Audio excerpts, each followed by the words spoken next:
सब शब्द में जगदम।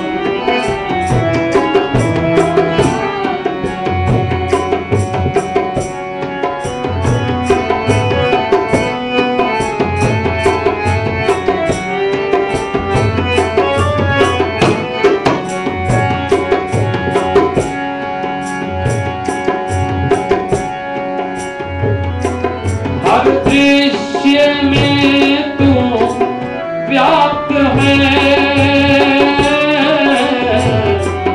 हर दृश्य में तू व्याप्त है।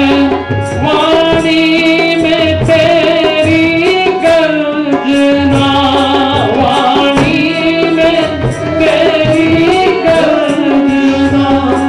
शुभ मूर्ति मां कल्याण कर, हर क्षण तेरी हो अर्चना। जगदम्ब तुम सब शब्द में, सब शब्द तेरी प्रार्थना। जगदम्ब सब शब्द में, सब शब्द तेरी प्रार्थना। जगदम्ब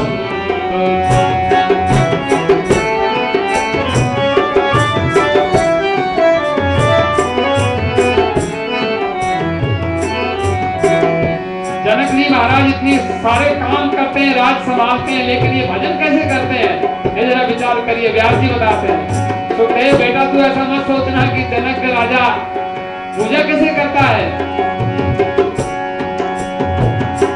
हर कर्म पूजा में रहे, हर कर्म में पूजन रहे। जप ध्यान तेरी रंजना,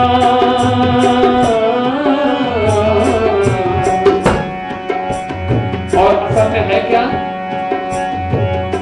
पूजा पुजारी सत्य तू, पूजा पुजारी सत्य तू।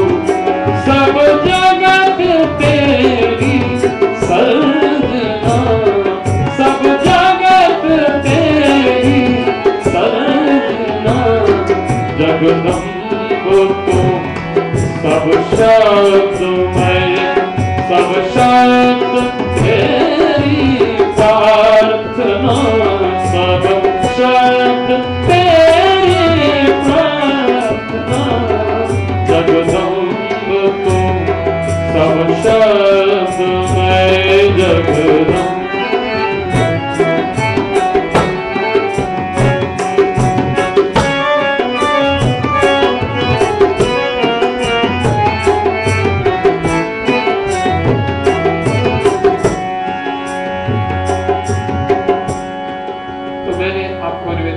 हरीश जी, माता जी की प्रेरणा होती है तो देखो सब काम में मैंने देखा कि आज मुझे क्या गाना है कि रूपक ताल में के जोगी जी को तो आते ही नहीं रूपक, फिर कैसे होगा। मैं हो सकता है कोई रूपक गाने वाला आ ही जाए। तो देखो माता जी की कृपा। मैं अभी आपको निवेदन कर रहा था, अभी एक दो बातें कह करके जल्दी से हम विश्राम दे दें। कि कभी भी हम लोग किसी को ये देखें कि ये बच्चा है तो ये हमसे छोटा है, तो ये स्त्री है इसको क्या आता है, तो ये सड़क पर घूम रहा है तो पागल है इसको क्या आता है, ये तो राजा है इसको क्या आता है, ये तो सेठ है इसको कैसे। लेकिन ऐसा नहीं सोच सकते। सुखदेव जी को कहा बेटा तुम्हें मुझसे ज्ञान नहीं हो रहा है तो चिंता की बात नहीं, तुम राजा के पास जाओ। और वो राजा कौन है? मिथिला नगरी का राजा। वो राजा कोई ऐसा राजा नहीं है, राम जी का ससुर है वो, राम जी का ससुर। ऐसा थोड़ी हो सकता है। उसका दूसरा नाम है विदेह। जनक जी को कहते हैं विदेह, इसलिए जनक सीता जी का एक नाम है वैदेही। वैदेही विदेह की बेटी। विदेहस्य अपत्यम अपत्यम अपत्या सा स्त्री वैदेही। तो संस्कृत में इस तरह से तद्धित प्रत्यय होता है। विदेह की बेटी ई को आई हो जाता है, वैदेही। तो वहां विदेह क्यों कहते हैं? बोले शरीर रहते हुए भी वो शरीर से अलग रहते हैं। तो शरीर होगा तो काम आएगा, शरीर होगा तो क्रोध आएगा, शरीर होगा तो लोभ आएगा, शरीर होगा तो मोह आएगा, सब आएगा। शरीर होगा तो राग आएगा, द्वेष आएगा, ईर्ष्या आएगी, लड़ाई झगड़े सब आएंगे। लेकिन जब शरीर से ऊपर उठ जाते हैं, शरीर है ही नहीं, I am not this gross body, ये मैं शरीर नहीं हूं, मैं शरीर वाला हूं पर मैं शरीर नहीं हूं। ये भावना जनक जी की दृढ़ है। देखो देवी भागवत में कथा आपको सुनाओ। देवी भागवत में जगह जगह पर ब्रह्म ज्ञान, आत्मज्ञान भरा हुआ है कि हम एक दिन भी अगर ध्यान से हम इसको पढ़ लें थोड़ा सा भी, तो कितनी शांति मिलती है। महाराज कहते हैं देखो तुम्हारा अज्ञान दूर करेंगे वही महात्मा, वो जीवन मुक्त हैं, वो सत्यवादी हैं और वो धर्मात्मा हैं। धर्मात्मा किसे कहते? धर्म ही जिनका आत्मा है। आत्मा माने स्वरूप। खाली हम आरती करते हैं तो हम धर्मात्मा हो गए? नहीं, हमने थोड़ा सा दान कर दिया तो हम धर्मात्मा हो गए। धर्म ही हमारी आत्मा ही हमारा धर्म है। और धर्म का मीनिंग है कर्तव्य। धर्मात्मा कभी अपने कर्तव्य को नहीं छोड़ता। हमारा जो काम, हमें जो ड्यूटी जो हमें मिली है, हम पिता हैं तो हमारी ड्यूटी है, हम पुत्र हैं तो हमारी ड्यूटी है, हम महात्मा हैं तो हमारी ड्यूटी है, हम ब्राह्मण हैं तो हमारी ड्यूटी है, हम तबला वादक हैं तो हमारी ड्यूटी है। कितना बढ़िया ड्यूटी निभाई इन्होंने, फर्स्ट क्लास रूपक ताल बजाई हरीश जी ने। ये ड्यूटी है इनकी, और आते ही 1 मिनट में बैठ गए फट से। जो हमारा काम है वो हमें मिले। एक महात्मा कहते हैं, अध्यापक पूर्ण सिंह कहते हैं, मुझे मेरा काम मिल जाए तो मैं ना स्वर्ग की इच्छा करता हूँ ना मोक्ष की इच्छा करता हूँ। मुझे मेरा काम मिल जाए और मैं फिर उसको बढ़िया करके दिखाऊं तो मुझे अच्छा लगता है। तो जो भगवान ने हमें काम दिया है उसको हम बढ़िया करके दिखाएं। देखो जनक जी को लड़की मिली, और लड़की भी कहां से मिली? जनक जी ने उसको पैदा नहीं किया, लेकिन कैसा उसके लिए, उसका विवाह, उसके लिए वर ढूंढा। तो वर भी ऐसा ढूंढा क्योंकि उसका नाम तो सीता, वो तो कहते हैं जमीन से निकली थी जिसको। और उसके लिए जनक जी ने संकल्प किया, ब्रह्म ज्ञानी हूं, मैं आत्मदर्शी हूं, माता जी मुझे सबसे बढ़िया, मेरी पत्नी, मेरी बेटी के लिए सबसे बढ़िया पति मिलना चाहिए। तो सबसे बढ़िया पति हो राम जी। और कहीं ढूंढने, कहीं जाना भी नहीं पड़ा, जो आएगा धनुष को तोड़। क्योंकि जनक जी शिव जी के भी भक्त हैं। जो माता जी का भक्त होता है वो शिव जी का भी भक्त होता है। तो वो शिव जी का धनुष ले जाकर रख दिया, जो इसको तोड़ेगा। लेकिन राम जी से किसी ने पूछा, कि सीता जी ने पूछा कि आपने धनुष तोड़ दिया। एक हमारे महात्मा है, वो गीत गाते हैं, धनुष बोले क्या? धनुष को बारंबार प्रणाम, धनुष को बारंबार प्रणाम, धनुष को बारंबार प्रणाम, धनुष को बारंबार प्रणाम, धनुष को बारंबार प्रणाम, धनुष को बारंबार प्रणाम, धनुष को बारंबार प्रणाम, धनुष को बारंबार प्रणाम, धनुष को बारंबार प्रणाम। धनुष न होता तो ना मिलते, धनुष न होता तो कैसे मिलते सीता जी को राम। धनुष न होता तो कैसे मिलते, धनुष न होता तो कैसे मिलते सीता जी को राम। धनुष को बारंबार प्रणाम, धनुष को बारंबार प्रणाम, धनुष को बारंबार प्रणाम। धनुष क्या है? सीता जी को राम मिल गए, बोले हम दुनिया वालों को भी राम मिलने वाले हैं। लेकिन धनुष नहीं टूटता। धनुष टूट जाए तो हमें भी राम जी मिल जाए। बोले धनुष क्या है? कि धनुष है अहंकार, मैं जो करता हूं। बोले यही तो धनुष टूटता नहीं हमारा। ये धनुष टूटने की देर है कि भगवान सीता जी को जैसे मिलते हैं फट से मिल जाते हैं। तो कहते हैं वर्णाश्रम संबंधी धर्मों के रहस्य की भी। देखो बेटा, ये जनक जी अपने बच्चे को समझा, सुखदेव को कह रहे तुमको क्या सीखना है? तुमको वर्ण आश्रम धर्म भी सीखना है। ब्राह्मण, क्षत्रिय, वैश्य, शूद्र, ब्रह्मचारी, गृहस्थ, वानप्रस्थ, सन्यासी। ब्रह्मचारी का क्या काम होता है, गृहस्थ का क्या कर्तव्य होता है, वानप्रस्थ का क्या कर्तव्य होता है, सन्यासी का क्या कर्तव्य होता है, ब्राह्मण का क्या कर्तव्य होता है, क्षत्रिय का क्या कर्तव्य होता है, वैश्य का क्या कर्तव्य होता है, शूद्र का क्या कर्तव्य होता है। सेठ लोग पैसा कमाते हैं तो सेठ का क्या कर्तव्य है, कहीं अकाल पड़ जाए, भूखा लोगों को जरूरत पड़ जाए तो फट से पैसा अपना लेकर थैली खोल के और समाज में लगा दो, ये उनका ड्यूटी है। अगर वो ऐसा नहीं करते और पैसे को छिपाते हैं, हमारे पास नहीं है, तो उनको फिर परमात्मा की कृपा, माता जी की कृपा नहीं मिलती। ब्राह्मण होकर किसी को विद्या नहीं देते, सिखाते नहीं, कहते पैसे लाओ तो पढ़ाएंगे। ऐसे किसी के पास है तो ठीक है, जरूर ले लो, लेकिन किसी के पास नहीं है, अगर उसको हम नहीं देंगे तो भगवान कहेंगे, माता जी कहेंगे कि तुम ज्ञान के अधिकारी नहीं हो। तो उन्होंने कहा ये सब तुम उनसे सीख लेना। सूत जी महाराज कहते हैं व्यास जी बड़े तेजस्वी पुरुष हैं, उनकी कथा सुन करके सुखदेव जी महाराज ने कहा ठीक है महाराज, लेकिन मुझे ऐसा कुछ लगता नहीं है, वो राजा है, उसको तुम आप कहते हो वो विदेह है, उन महाराज का मैं दर्शन करना चाहता हूं। कहते हैं जैसे जल में, हमारे महात्मा कहते हैं न हरि भूलो न जग छोड़ो, कर्म करो जिंदगानी में, और जगत में यूं रहो जैसे कमल रहता है पानी में। बोले पानी में कमल कैसे रहता है, पानी में कमल रहता है लेकिन जरा सा भी उसको डुबकी लगा दो पानी में रहता है, कभी उसके ऊपर पानी ठहरा नहीं आज तक, कमल आज तक गिरा नहीं हुआ पानी में रहकर भी। तो बोले जैसे अभी कल्पना करो कि नाव है, नाव समुद्र में रहे, नदी में रहे, पानी में रहे तो कितना अच्छा है, लेकिन समुद्र नाव में रहने लगे तो हम संसार में रहें तो बहुत अच्छा है, पर संसार जब हम में रहने लगता है तो हमें तो नींद नहीं आती, रात रात पता नहीं कितने सपने दिखते हैं। क्यों? क्योंकि हम में संसार रहने लगा।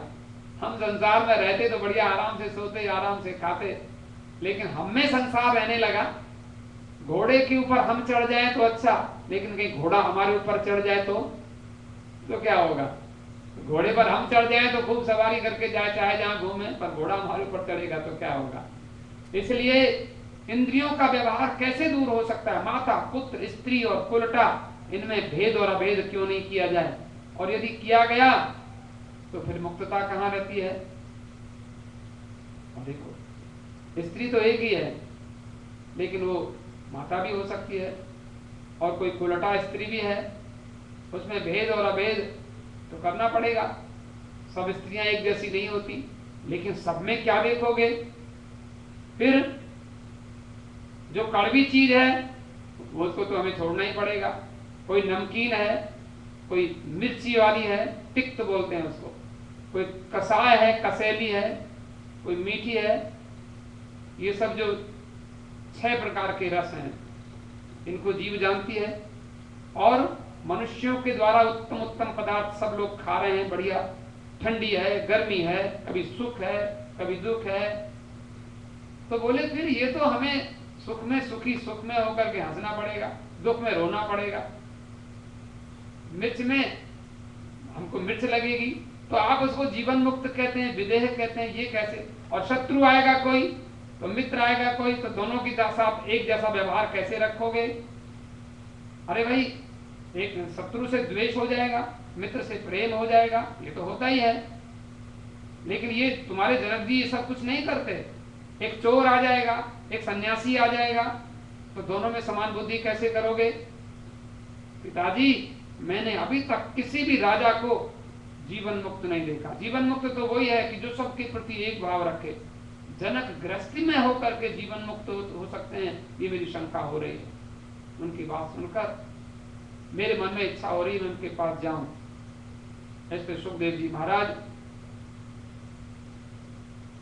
पिता व्यास जी से कह करके दोनों हाथ जोड़कर और जाने की इच्छा प्रकट करते हुए, महाभाग, मेरे पूछने पर आपने जो आज्ञा दी वो मुझे स्वीकार है। जनक जी के द्वारा सुरक्षित विदेह नगर में मैं जाना चाहता हूं, मैं उनको देखूंगा। और वो अपनी प्रजा में चोरों को दंड नहीं देते होंगे क्या? अगर नहीं देते होंगे तो उनकी प्रजा में शांति कैसे होती होगी? उनकी प्रजा में कोई चोरी नहीं करता होगा क्या? अब देखो ये इस तरह की सारी चीजें, तो उनमें अनुशासन कैसे होगा? प्रजा में धार्मिकता कैसे नहीं आएगी? धर्म की रक्षा होने में तो दंड ही कारण होता है, दंड दोगे तो धर्म का पालन करेंगे लोग।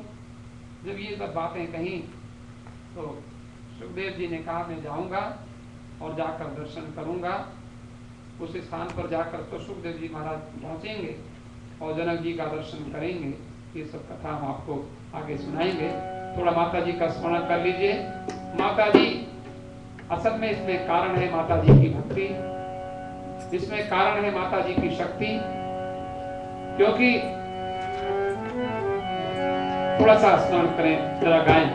अम्बे मैया प्यारी कर सिंह की सवारी चली दानव दलन करने।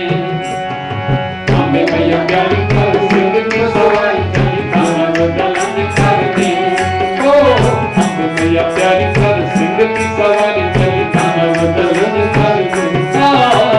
अम्बे मैया प्यारी कर सिंह की सवारी चली दानव दलन करने। जगत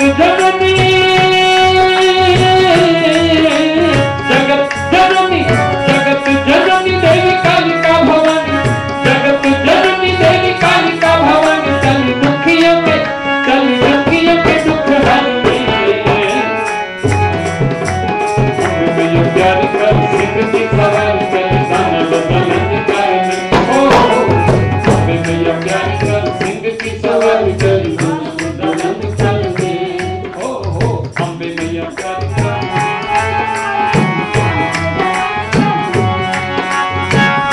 जननी देवी कालिका भवानी, जगत जननी देवी कालिका भवानी, चल दुखियों के दुख हरने। मैया प्यारी कर सिंह की सवारी चली दानव दलन करने। ओ मैया प्यारी कर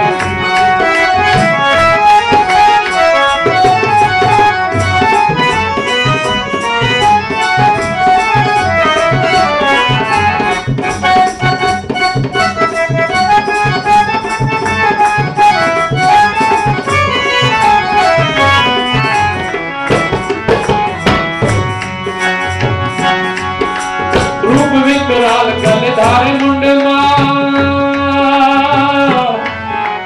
रूप विकराल गल धारे मुंड माल, हाथ खपर कृपाल है विशाल मृगवारी। रूप विकराल गल धारे मुंड माल, रूप विकराल गल धारे मुंड माल, हाथ खपर कपाल है विशाल मृगवारी। करे शंखनाद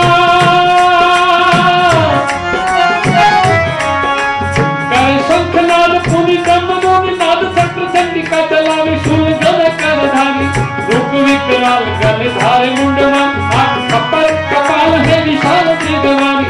रूप विकराल गल धारे मुंड माल, हाथ खपर कपाल है विशाल मृगवारी।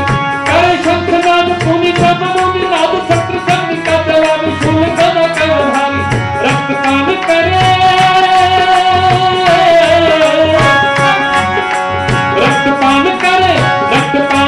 युद्ध घमासान करे, रक्तपान करे युद्ध घमासान करे। लगी असुरन वध करने। अम्बे मैया प्यारी कर सिंह की सवारी चली दानव दलन करने। ओ अम्बे मैया प्यारी कर सिंह की सवारी चली दानव दलन करने। जगत जननी देवी कालिका भवानी, जगत जननी देवी कालिका भवानी, चली दुखियों के दुख हरने। मैया प्यारी कर सिंह की सवारी चली दानव दलन करने। ओ मैया प्यारी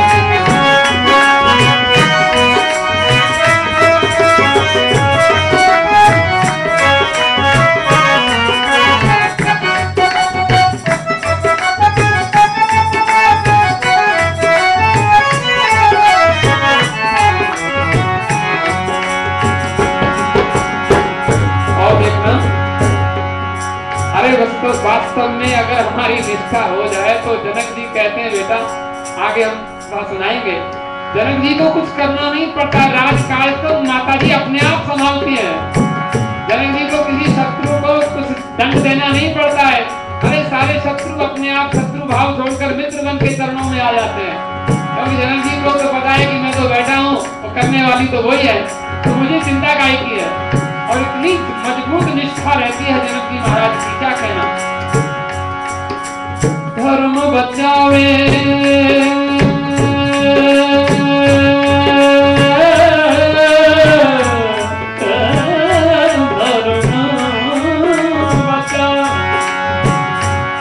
हम धर्म का पालन कर पाएंगे?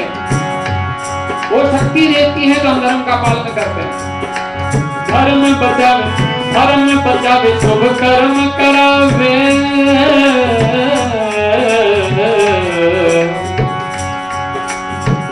आज फास्ट रखा, बीमार पड़ गए, फ्लू ने पकड़ लिया, कौन व्रत रखेगा?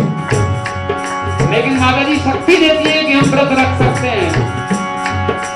धर्म बचावे शुभ कर्म करावे, जग माया से छुड़ावे, करे ज्ञान भक्ति दान।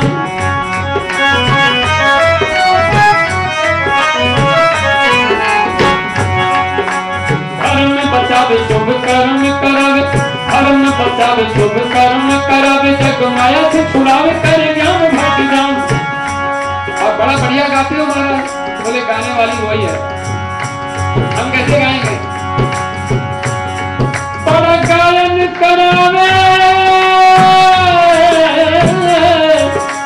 गायन करावे, सिद्ध पीठ पे बिठावे, बड़ा गायन करावे,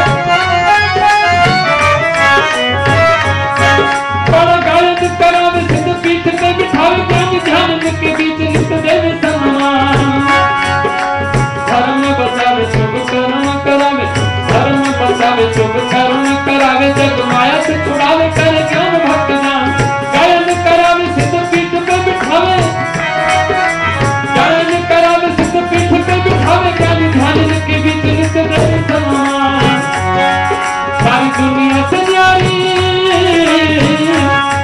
सारी दुनिया से न्यारी, कर सदा रखवारी, सारी दुनिया से न्यारी, दुनिया से न्यारी, कर सदा रखवारी, सती रोम रोम। और कहाँ रहती है? वैष्णो देवी जम्मू में रहती है, बताते हैं। सारी दुनिया से न्यारी, कर सदा रखवारी, बसी रोम रोम, बसी रोम रोम तन मन में। सारी दुनिया से न्यारी, कर सदा रखवारी, बसी रोम रोम तन मन में। अम्बे मैया प्यारी कर, अम्बे मैया प्यारी कर, सिंह की सवारी चली मानव दरज करने। अम्बे मैया प्यारी कर, सिंह की सवारी चली मानव दरज करने। जगत जननी देवी कालिका भवानी, जगत जननी देवी कालिका भवानी, जगत जननी देवी कालिका भवानी, दुखियों की दुख हरने। प्यारी कर, सिंह की सवारी चली मानव दरज करने। मैया प्यारी कर, सिंह की सवारी, अम्बे मैया प्यारी कर, सिंह की सवारी चली मानव दरज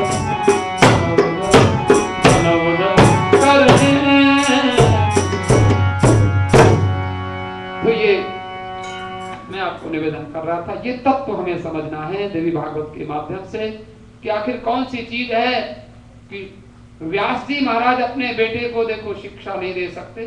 माता जी की बड़ी कृपा है, सबकी अलग अलग योग्यताएं माता जी ने बनाई हैं। Everybody has great and unique personality. जो हरि जी तबला बजा सकते वो मैं नहीं बजा सकता। जो कोई ऐसे व्यक्ति हैं जो काम कर सकते हैं, योगी जी जो कर सकते हैं वो हरि जी नहीं कर सकते। हरि जी जो कर सकते हैं वो प्रीति नहीं कर सकती, वो जो कर सकती है वो दूसरी नहीं कर सकती। सबके अपने अपनी भगवान ने क्यों ऐसी ऐसी अलग योग्यताएं क्यों दी हैं।